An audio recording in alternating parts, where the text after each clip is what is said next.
دو بچے بادشاہ کے دربار میں فریاد لے کر آئے، بادشاہ سلامت، ہمارے ساتھ ظلم ہوا ہے، ہمیں انصاف چاہیے۔ بچوں، تمہارے ساتھ کس نے ناانصافی کی ہے؟ بچوں نے کہا، شہزادوں نے ہمارے بابا کی جان لی ہے۔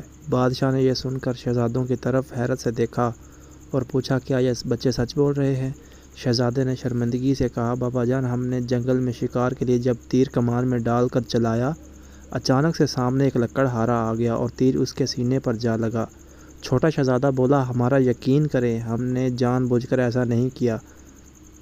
بچوں نے کہا، بادشاہ سلامت، ہمیں آپ سے انصاف چاہیے۔ بادشاہ نے جواب دیا، آپ کو انصاف لازمی ملے گا۔ شہزادہ کے ہاتھوں سے تیر کمان لے کر ان بچوں کو دے دی اور بادشاہ نے کہا، ان دونوں نے تمہارے بابا کی جان لی ہے، تم ان کے بابا کی جان لے لو۔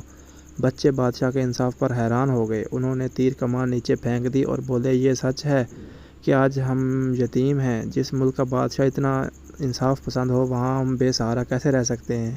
ہم نے